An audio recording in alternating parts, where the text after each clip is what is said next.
Hello everyone. हम SSC GD 2021 के math paper solution कर रहे हैं और आज हम 7 दिसंबर शिफ्ट 3 का पेपर सॉल्व करेंगे। तो चलिए शुरू करते हैं। देखते हैं पहला क्वेश्चन। एक कक्षा में छात्रों की औसत आयु 16.8 वर्ष है। कक्षा में लड़कों की औसत आयु 18.4 वर्ष और लड़कियों की औसत आयु 16.4 वर्ष है। तो कक्षा में लड़कों की संख्या और लड़कियों की संख्या से अनुपात ज्ञात कीजिए। ठीक है, तो देखो लड़के के बॉयज़ कितने हैं, 18.4, और गर्ल्स कितनी हैं, 16.4, और दोनों सबका औसत कितना है, 16.8। तो देखो इसको एलिगेशन से करना है। तो देखो 16.8 में 16.4 माइनस हो जाएगा तो 0.4 आ जाएगा। ठीक है, और ये 18.4 में 16.8 माइनस हो जाएगा तो 1.6 आ जाएगा। तो देखो पॉइंट हट जाएगा तो 4 और ये 16, तो काट देंगे तो 1:4 आंसर आ जाएगा। ठीक है, तो ये देखो सेकंड नंबर आंसर हो जाएगा। नेक्स्ट क्वेश्चन देखेंगे। एक संख्या और उसके एक तिहाई का अंतर 520 है, तो इस संख्या का 20% कितना होगा। तो देखो एक तिहाई बोला है तो मैंने संख्या मान ली 3 है। तो तो बोला एक संख्या और उसके एक तिहाई, तो 3 का एक तिहाई कितना हो जाएगा, 1 हो जाएगा ना। तो देखो इसका अंतर उसने बोला है 520 है, यही तो बोला है। तो 2 की वैल्यू 520, तो 1 की वैल्यू कितनी आ जाएगी, 520/2। तो संख्या का 20% निकालना है, तो संख्या तो 3 मानी थी तो 3 लिख देंगे और 20% 1/5 हो जाएगा, यही तो होगा। 2 से काट देंगे तो 260 आ जाएगा, 5 से काट देंगे तो 52 आ जाएगा। 52 इंटू 3 कितना हो जाएगा, 156। ठीक है, तो 156 आंसर आ जाएगा, थर्ड नंबर आंसर होगा। ठीक है, इस तरीके से करना था। नेक्स्ट क्वेश्चन देखेंगे। एक्स धनराशि को ए बी सी के बीच इस प्रकार बांटा गया है कि ए और बी के भागों का अनुपात 3:4 और ए और सी के भागों का अनुपात 5:8 है। यदि बी और सी के भागों के बीच का अंतर 312 है तो एक्स का मान ज्ञात कीजिए। देखो ए है, बी है, सी है। तो देखो ए और बी के बीच 3:4 और ए और सी के बीच 5:8। देखो 5 से मल्टीप्लाई कर देंगे तो 5×3 = 15, 5 जो को 20 और 3×8 = 24। तो देखो टोटल क्या है, बी और सी के अंतर, और बी और सी का अंतर कितना है, 4 है। तो 312 की वैल्यू 4 हो जाएगी।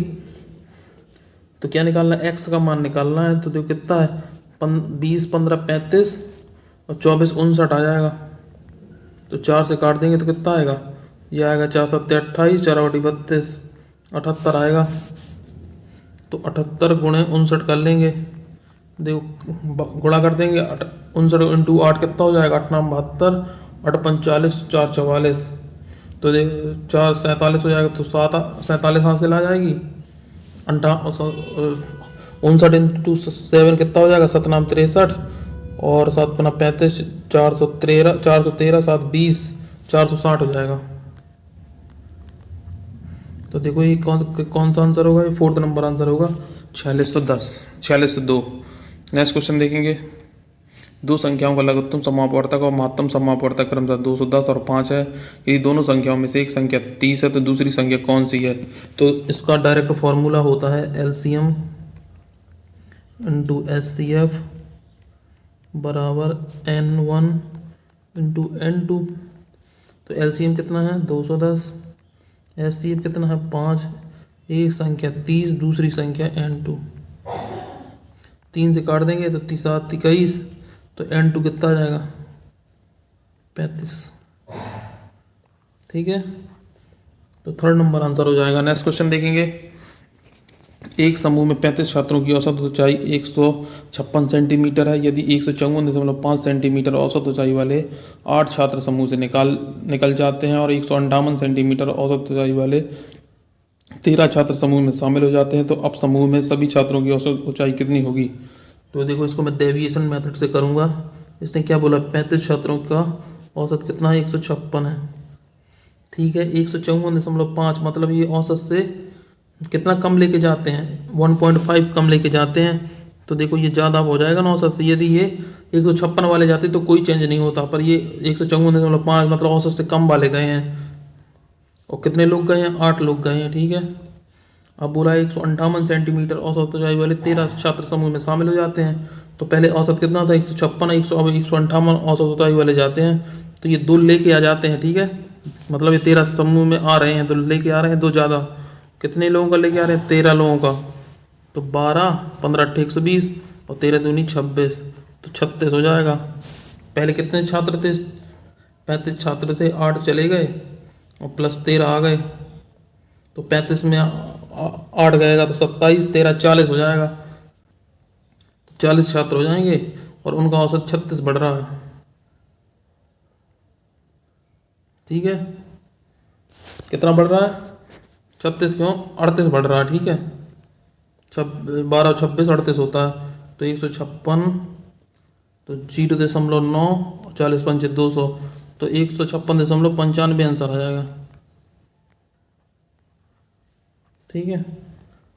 सेकेंड नंबर आंसर होगा। नेक्स्ट क्वेश्चन देखेंगे।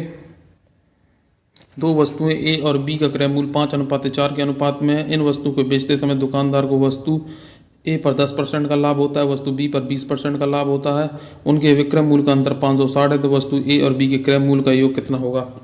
देखो इनकी क्रय मूल्य का योग क्या है, देखो ए है, ये बी है, ये 5:4 में है। इसको मैंने 500 लिख लिया, इसको 400 लिख लिया। अब ए को 10% के लाभ पर बेचा जाता है, तो 500 का 10% कितना होगा? 50, तो 50 ऐड कर देंगे इसमें, 50 ऐड हो जाएगा, तो ये कितना हो जाएगा? 550। और इसमें 20% का लाभ होता है, 10% 40, तो 20% 80, तो 480। तो उनके अंतर कितना है? देखो विक्रय मूल्य का अंतर कितना है? 70। इसकी वैल्यू कितनी है? 560। तो एक की वैल्यू कितनी आ जाएगी? 8, ठीक है। तो वस्तु के क्रय मूल्यों का योग बताइए, तो 8, तो ये हो जाएगा। क्रय मूल्य कितना है? 500 और 400, तो 900, तो 7200 आंसर आ जाएगा। तो देखो सेकंड नंबर आंसर होगा। नेक्स्ट क्वेश्चन देखेंगे। एक निश्चित धनराशि पर 7.5% साधारण ब्याज की दर से 3 वर्ष और 4 महीने में 4900 हो जाती है, तो उसी धनराशि पर वार्षिक 8% की साधारण ब्याज की दर से 3/4 वर्षों में कितना मिश्र धन होगा, ठीक है। तो देखो 7.5 है, तो देखो इसको क्या लिख लेता हूँ? 75/10 लिख लेता हूँ, ठीक है। और 3 वर्ष 4 महीने क्या होगा? 3 सही 4/12 होगा, तो 4 × 12, 10/3 ये हो जाएगा। ये देखो 7.5 था, तो 10 आएगा। तो देखो 0 से 0 कट जाएगा और ये आ जाएगा 25, 25 × 75, 4900 हो जाती है। मतलब क्या कहते हैं, 125% की वैल्यू 4900 है, यही तो बोला है। तो एक की वैल्यू क्या हो जाएगी? 4900/125 इंटू 100, 25 चौको 100, 25 पंचे 125, और ये काट देंगे तो यहाँ से 20 आ जाएगा। तो 49 इंटू 20 980 इंटू 4, तो कितना आ जाएगा? ये आ जाएगा 4/32, 4 9 36, 3 39, 39, तो 20 आ जाएगा, ठीक है। ये इसका क्या आ जाएगा? ये धनराशि आ जाएगी, बस अब निकाल देना है। 3920 की धनराशि पर 8% है। 8%, देखो 8% हो जाएगा। 4 × 12 3 15/4 का समय हो जाएगा, तो कितना हो जाएगा? ये 4 दूनी 8, 15 दूनी 30, 30 आ रहा है। तो 130 की वैल्यू हमें निकालना है, क्योंकि मिश्र धन पूछा है। 0 से 0 कट जाएगा, 13 दूनी 26 हासिल 2, 13 नम्मा 117 और 19 हासिल 11, 13 × 3 39, 11 50, तो 5096 उत्तर आएगा। तो ये थर्ड नंबर आंसर हो जाएगा। इस तरीके से करेंगे। नेक्स्ट क्वेश्चन देखेंगे। ए और बी एक टंकी को क्रमशः 15 घंटे और 18 घंटे में खाली कर सकते हैं। पाइप सी अकेले इस टंकी को 6 घंटे में भर सकता है, तो यदि सभी तीनों पाइप एक साथ खोल दिए जाएं तो टंकी की 2/3 भाग कितने समय में भर जाएगा? देखो ए है, ए बी और सी, तो देखो क्या खाली करने वाले पाइप हैं और ये भरने वाला पाइप है। तो ये 15 घंटे में भर सकता है, ये 18 घंटे में भर सकता है, और ये 6 घंटे में, ये खाली करते ही 6 घंटे में भर सकता है, ठीक है। तो 90 आ जाएगा इस कैल्शियम। तो 15 × 90, 18 × 5 90, और ये 15 छक्का 90। अब उसने बोला है टंकी के 2/3 भाग, तो 2/3 तो ये हो जाएगा। तीनों एक साथ चलें तो कितना काम होगा, ये 6 माइनस का 6 चलेगा, माइनस का 5 चलेगा, प्लस 15 चलेगा, तो क्या आ जाएगा, प्लस का कितना आ जाएगा, 4 आ जाएगा। तो बस 2 दूनी 4, 3 दूनी 6, 6 से काट देंगे तो 15, तो 15 आंसर आ जाएगा। 4th नंबर आंसर होगा। नेक्स्ट क्वेश्चन देखेंगे। जब 176 को 1:4:6 के अनुपात में विभाजित किया जाता है तो सबसे बड़े हिस्से और सबसे छोटे हिस्सों में कितना अंतर है। 176 है, 6 4 10 11, सबसे छोटे और सबसे बड़े, तो सबसे बड़ा कौन है, 6, और सबसे छोटा 1, तो 5, 11 से काट देंगे, 11 एकम 11, 11 छक्का 66, तो 80 आंसर आ जाएगा। 2nd नंबर आंसर होगा। Next question. हनी और जुनू मिलकर एक निश्चित कार्य को 20 दिन में पूरा कर सकते हैं। हनी ने 12 दिन तक काम किया, जुनू ने शेष को अकेले 36 दिन में पूरा किया, तो जुनू पूरे कार्य को अकेले कितने दिन में पूरा कर सकता है। देखो, हनी प्लस जुनू मिलकर एक निश्चित कार्य को 20 दिन में पूरा कर सकते हैं, ठीक है। अब बोला उसने हनी ने 12 दिन तक काम किया और जुनू ने शेष कार्य को 36 दिन में किया, तो देखो 20 हनी हो जाएगा और यहाँ से, और हनी 12, तो देखो कितना आ जाएगा, 8 एच आ जाएगा, और 36 जे में 20 जे चले जाएंगे तो 16 जे, कितना हो जाएगा, 16 दिन 8 दिन 16, 2 एकम 2, तो टोटल वर्क कितना आ जाएगा, 2 1 3, टोटल वर्क आ जाएगा 60। तो जुनू पूरे कार्य को अकेले कितने दिन में कर सकता है, तो जुनू क्या है, 1 है, तो 60 दिन में कर लेगा। 1st नंबर आंसर होगा। नेक्स्ट क्वेश्चन देखेंगे। एक ट्रेन 108 किलोमीटर की चाल से और दूसरी ट्रेन 25 मीटर पर सेकंड की चाल से चलती है, तो पहली ट्रेन की चाल और दूसरी ट्रेन की चाल से अनुपात ज्ञात करें। तो 108 किलोमीटर पर आवर है, इसको मीटर पर सेकंड में कर लेंगे, तो 5/18 से मल्टीप्लाई कर देंगे, तो 18 छक्का 108, 6 पंचे 30, और दूसरी ट्रेन की स्पीड 25 है, तो 5 छक्का 30, 5 25, तो 6:5 आ जाएगा। 3rd नंबर हो जाएगा। नेक्स्ट क्वेश्चन देखेंगे। एक मेज पर निर्माता को 12% का लाभ कमाता है, थोक विक्रेता 15% का लाभ कमाता है और खुदरा विक्रेता 20% का लाभ कमाता है। यदि उस मेज का खुदरा मूल्य 1245 है तो उसकी उत्पादन लागत 0.1 स्थान तक सही ज्ञात करें, मतलब लगभग निकालना है। तो एक मेज का क्या है, एक मेज निर्माता 12% का लाभ कमाता है, तो 12% की फ्रैक्शन वैल्यू 3/25, तो 28/25 हो जाएगा,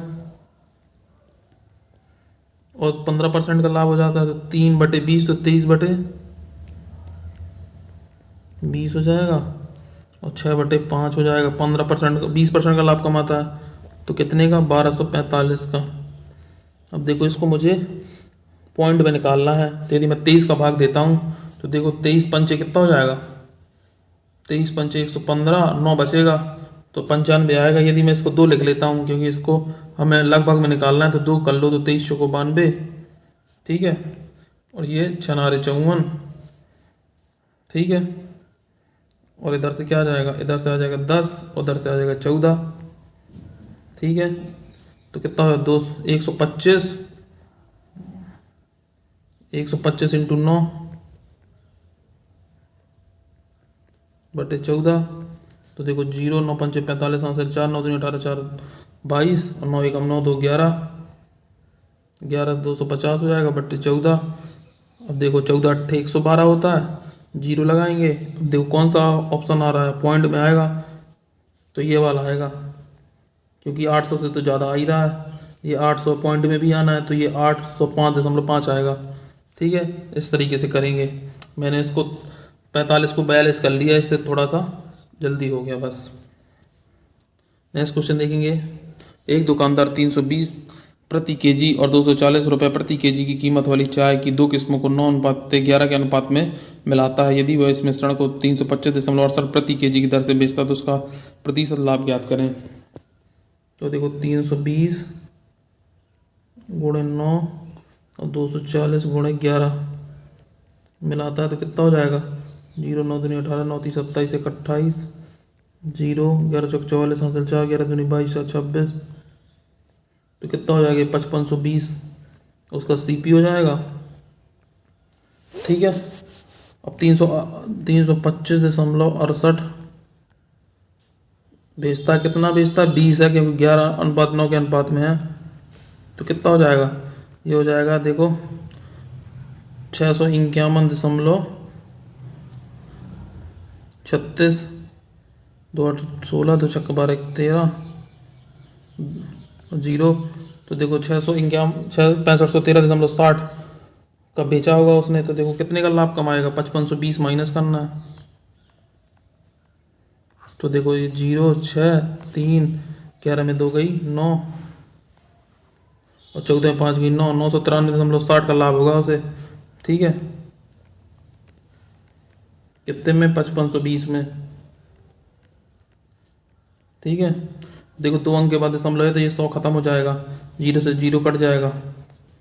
तो देखो क्या होगा, 552 है तो एक बार जाएगा। तो लास्ट में देखो 6 बटा यूनिट डिजिट 6 बचेगा, तो 2 8 16 होता है, लगभग 18% हो जाएगा। 18% पूरा पूरा चला जाएगा। तो 4th नंबर आंसर होगा। पूरा भाग नहीं देना, सिर्फ यूनिट डिजिट से चेक कर लेना है। नेक्स्ट क्वेश्चन देखेंगे। विपरीत दिशा में समांतर पटरियों पर 48 किलोमीटर पर आवर और 52 किलोमीटर पर आवर की चाल से चल रही 2 रेलगाड़ियां 27 सेकंड में एक दूसरे को पार करती हैं। यदि एक रेलगाड़ी की लंबाई 350 मीटर है तो दूसरी रेलगाड़ी की लंबाई ज्ञात करें। तो देखो दूरी क्या होता है, दूरी बराबर 4 गुणे समय। तो पहले की दूरी कितनी है, मतलब लंबाई कितनी 350, दूसरा को निकालना है तो मैं x मान लेता हूँ। और दोनों विपरीत दिशा में चल रही हैं, तो 52 + 48 कितना हो जाएगा 100 इंटू समय कितना है 27। तो 5/18 कर लेंगे मीटर पर सेकंड में 27। तो देखो 9 3 27, 9 दूनी 18, 2 से काट देंगे 50। तो 350 प्लस x 55 25 75 750। तो x बराबर कितना आ जाएगा 400।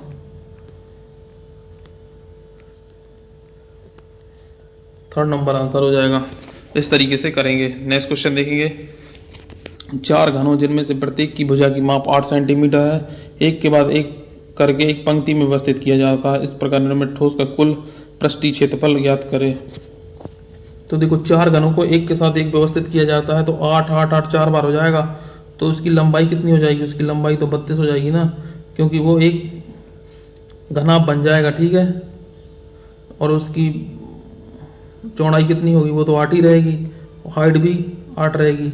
तो उसका निकालना है कुल पृष्ठीय क्षेत्रफल। तो क्या होता है 2LB + BH + HL, यही तो होता है। तो 2LB कितना हो जाएगा 32 × 8, और ये देखो B × H 8 × 8, और ये 32 × 8, यही होगा।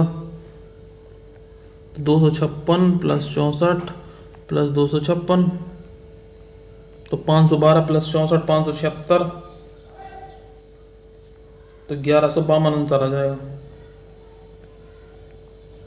ठीक है, तो थर्ड नंबर आंसर होगा। इस तरीके से करेंगे।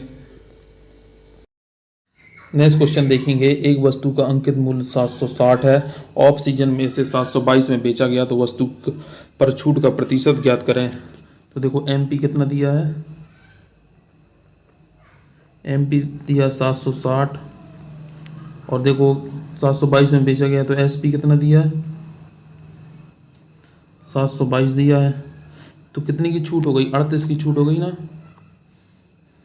38 की छूट हो गई कितने में 760 में इंटू 100। तो देखो 38 दूनी 76 और 20 पंचे 100, तो 5% की छूट हो गई। ठीक है, तो ये देखो थर्ड नंबर आंसर हो जाएगा। नेक्स्ट क्वेश्चन देखेंगे। एक निश्चित धनराशि पर 10% वार्षिक ब्याज की दर पर 3 वर्षों में 6655 हो जाती है। यदि धनराशि पिछली ब्याज की दर से 1.5 गुनी की चक्रवृद्धि ब्याज की दर पर 2 वर्षों में x हो जाएगी। यदि दोनों मामलों में ब्याज को वार्षिक आधार पर चक्रवृद्धि किया जाए तो x का मान कितना होगा। देखो यहाँ पे ये ब्याज पूछा, ये थोड़ा सा गलत है, क्वेश्चन गलत था। ये x की जगह ब्याज निकालना है। ठीक है, तो देखो 10% वार्षिक दर से है, तो 10 की फ्रैक्शन वैल्यू क्या होती है 1/10। तो देखो ये एक बार 10 से 11 हो जाएगी, फिर 10 से 11, फिर 10 से 11,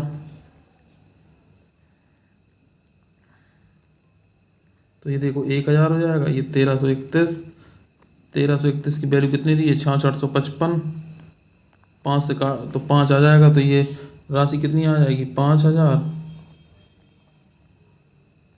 ठीक है, अब देखो कितनी दर है, पहले दर 10% थी ना, अब उसकी 1.5 गुनी कितना हो जाएगा, तो देखो 1.5 गुनी हो जाएगी, 15% दर हो जाएगी। अब 2 वर्ष का चक्रवृद्धि ब्याज निकालना है, तो 15 का 2 वर्ष का CI क्या होता है, 32.25 होता है ना, बस तो 32.25 से मल्टीप्लाई कर देना। ये देखो 5 है, तो 5 से देखो 5 25, हासिल 2, 5 10 2 12, हासिल 1, 5 10 1 11, हासिल 1, 5 15 1 16 और 3 जीरो। ठीक है, अब देखो कितने अंक के बाद दशमलव होगा, एक बार तो देखो इसमें बटे में 100 आएगा, 100 आएगा, तो देखो ये 2 जीरो कट जाएंगी, यहाँ पे 2 जीरो कट जाएंगी, और 2 अंक के बाद दशमलव है, तो 1612.50 आएगा। ठीक है, ये आंसर होगा। तो ये देखो थर्ड नंबर आंसर हो जाएगा। नेक्स्ट क्वेश्चन देखेंगे। माना कि x 6 अंकों वाली वह सबसे बड़ी संख्या है जिसमें 5 6 7 8 9 से विभाजित करने पर क्रमशः 4 5 6 7 और 8 से इस पर बचता है, तो x के अंकों का योग ज्ञात कीजिए। तो देखो क्या 5 है, 6 है, 7 है, 8 है, 9 है, तो यहाँ से देखो 9 आ जाएगा और 8 आ जाएगा और 5 आ जाएगा और 7 आ जाएगा, तो इसका एलसीएम क्या होगा, 9 8 72 5 360, 360 इंटू 7 तो कितना आ जाएगा, ये आ जाएगा 360 इंटू 7, तो देखो 7 छंग 42, 7 छंग 42 और 7 3 4 2520 आ जाएगा। और देखो 6 अंकों की सबसे बड़ी संख्या है,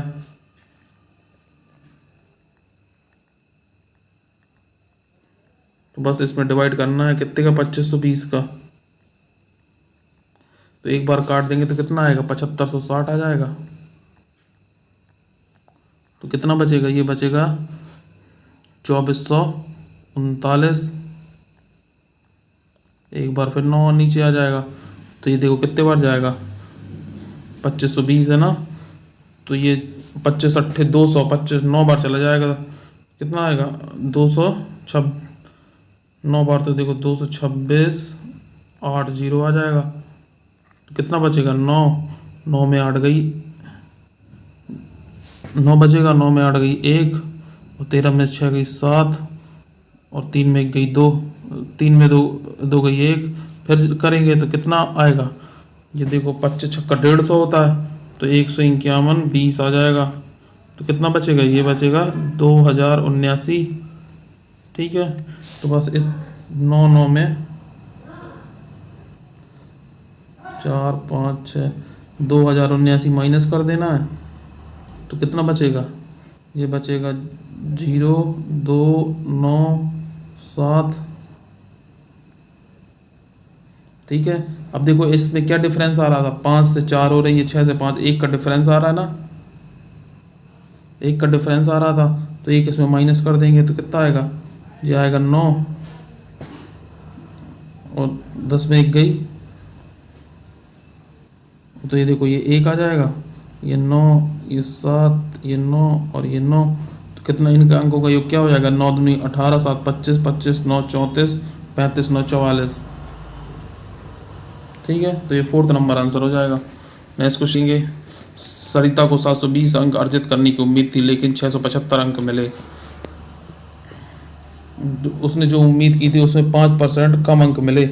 देखो 720 की उम्मीद थी उसे, 675 मिले हैं, तो कितने कम मिले हैं उसे, 45 कम मिले हैं ना, तो 5% की वैल्यू कितनी है, 45, तो 90% की वैल्यू क्या हो जाएगी, देखो 90 अंक प्राप्त करना है, 90% तो 18 से मल्टीप्लाई कर देंगे, 18 से यहाँ मल्टीप्लाई कर देंगे, तो 90% में कितने अंक होते हैं, 18 पंचे 90, 18 चौक 72 9 81, तो 810 आंसर हो जाएगा। ठीक है, इस तरीके से करेंगे। नेक्स्ट क्वेश्चन देखेंगे। एक लंबवृत्तीय शंकु के आधार का क्षेत्रफल 81 पाई सेंटीमीटर स्क्वायर है और इसकी ऊंचाई 18 सेंटीमीटर है, तो इसकी त्रिज्या को ऊंचाई ज्ञात कीजिए। तो देखो आधार का क्षेत्रफल क्या होता है, पाई आर स्क्वायर होता ना। ठीक है, तो पाई से पाई कट जाएगा, आर की वैल्यू 9 आ जाएगी। ठीक है, तो देखो क्या होता है शंकु का त्रिज्या की ऊंचाई की, देखो आर ये 9 है और क्या कहते हैं ऊंचाई कितनी है 18 है, तो एल कितना होगा 9 का स्क्वायर और 18 का स्क्वायर 324 और 81 405, 405 हो जाएगा। तो कितना आएगा 9√5 आ जाएगा, 81 × 5 405 होता है। तो ये 4th नंबर आंसर हो जाएगा। इस तरीके से करेंगे। नेक्स्ट क्वेश्चन देखेंगे। एक दुकानदार ने एक वस्तु को उसके अंकित मूल्य पर 12% छूट पर देकर 1716 में बेचा। 12% की छूट 88 की 1716 में, यदि कोई छूट न दी होती तो 25% का लाभ होता। तो देखो पहले निकाल लेते हैं, तो 4 कितना आएगा, इसको काट देंगे। देखो इसको पहले मैं काटता हूँ, 11 से 11 88 और 11 एकम 11, 6 बचेगा 11 पना 55 और 11 चौका 66 और ये इसको काट देंगे, देखो 50 आ जाएगा, ये 4 आ जाएगा। ठीक है, इसको काटेंगे तो ये आ जाएगा 39, तो ये 1950 आ जाएगा। ठीक है, अब कुछ कोई छूट ना दी होती तो 25% का लाभ होता है। 125 की वैल्यू होगी ये इंटू 100, 25 चौको 100, 25 पंचे 125, 5 × 15, 5 × 45, 0। तो कितना आएगा 39 चौक 1560 आएगा, 39 चौको 156, तो 1560 आंसर हो जाएगा। ठीक है, तो सेकंड नंबर आंसर होगा। नेक्स्ट क्वेश्चन देखेंगे। ए और बी की वर्तमान आयु के बीच का अनुपात 4:5 है। 4:5 है और 10 वर्ष बाद देखो 10 वर्ष बाद 6:5 हो जाता है। तो देखो इनके डिफरेंस नहीं 5:6 हो जाता है। ठीक है, तो इनका डिफरेंस 1 का डिफरेंस आ रहा है, 1 की वैल्यू 10, तो उनकी आयु के बीच का अंतर तो कितने का अंतर है 1 का अंतर है, 10 × 1। ठीक है, तो 10 आंसर आ जाएगा। इस तरीके से करेंगे। नेक्स्ट क्वेश्चन देखेंगे। एक व्यक्ति ने सावधि जमा में 1.5 वर्ष के लिए 8,000 जमा किए, जिस पर ब्याज 10% वार्षिक दर से अर्धवार्षिक रूप से संचित किया जाता है, तो चक्रवृद्धि ब्याज ज्ञात कीजिए। तो देखो आर कितना हो जाएगा, अर्धवार्षिक है तो 10/2 हो जाएगा, तो 5% दर हो जाएगी। और कितना 1.5 वर्ष के लिए है, तो देखो क्या हो जाएगा, टाइम कितना हो जाएगा 3 हो जाएगा। 1.5 वर्ष है तो अर्धवार्षिक है, तो देखो 5% वार्षिक ब्याज की दर से 3 साल का CI क्या होता है 15.7625 होता है। तो बस इसमें मल्टीप्लाई कर देना 8,000 का। ठीक है, तो देखो 2 जीरो से 2 जीरो कट जाएगा, 1 जीरो इसकी आ जाएगी 8 × 5 = 40, हासिल 4, 8 दूनी 16, 4 20, हासिल 2, 8 × 6 = 48, 2 50, हासिल 5, 8 × 7 = 56, 5 61, हासिल 6, 8 × 5 = 40, 6 46, हासिल 4, 8 × 8 = 4 12। ठीक है, अब देखो 4 अंक के बाद दशमलव, तो ये 4 अंक पूरे, ये 4 जीरो चली जाएंगी, तो 1261 आंसर आ जाएगा। इस तरीके से करेंगे। तो फ्रेंड्स ये थे आज के हमारे इंपॉर्टेंट क्वेश्चन। यदि आपको हमारा वीडियो अच्छा लगा तो चैनल को सब्सक्राइब करें, वीडियो को लाइक करें, अपने दोस्तों के साथ शेयर करें। जय हिंद।